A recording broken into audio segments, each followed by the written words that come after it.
Hey guys, today I'm going to teach you how to late frontside 180. I've been seeing it a lot more often lately on Instagram and stuff, and usually from like up and coming Japanese skaters, you know.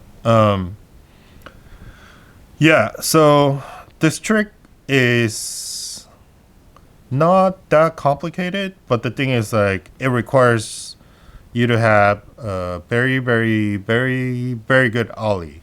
So what's happening is you go up with ollie, and then as you're coming down, you're doing 180. You know,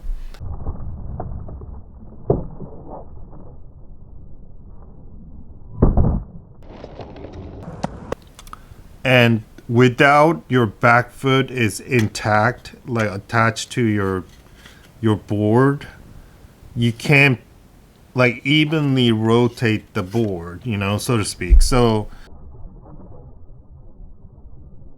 because of that, you need very, very good ollie. Like that, like as you, the force needs to be like very evenly distributed.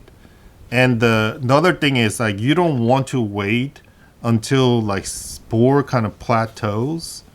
You want to execute the late 180 part as the momentum of the skateboard is still kind of going up, you know, like of course like you want like almost at the top, but like momentum is still needs to be going up as you decide to when is perfect time to like late 180 rotation, right?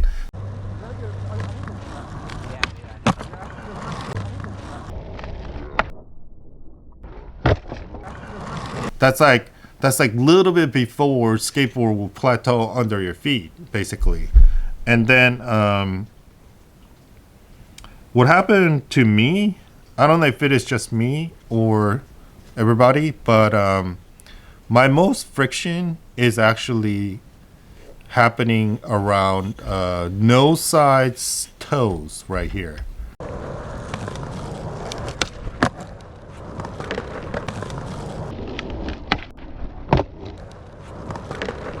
Like right here. That's where I grab. I feel like that's where the most friction is. Still, my back foot is intact.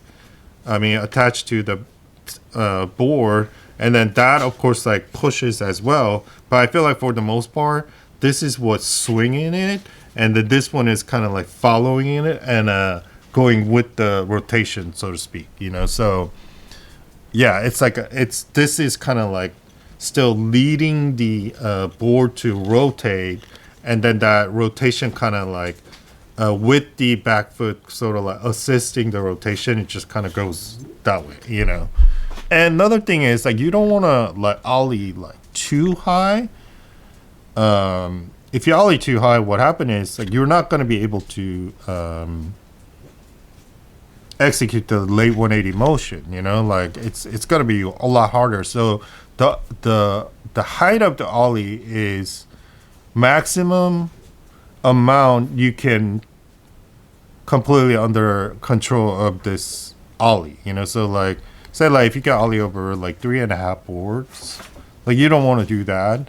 You want to do like maybe height of like 2.5 boards, you know.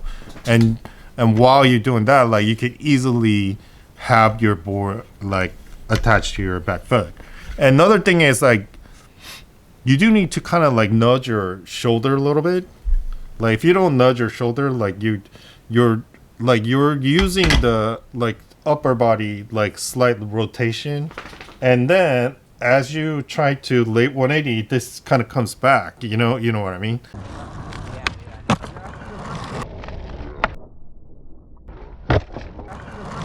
Like nudge, and then like this, you know. So like it's like a yeah. So back like lower body kind of like slightly comes back as you executing because like you're using like sort of like counterweight, so to speak, you know. Yeah, so that's about it today. My voice is kind of feel like it's going out a little bit, and so I'm gonna stop right here.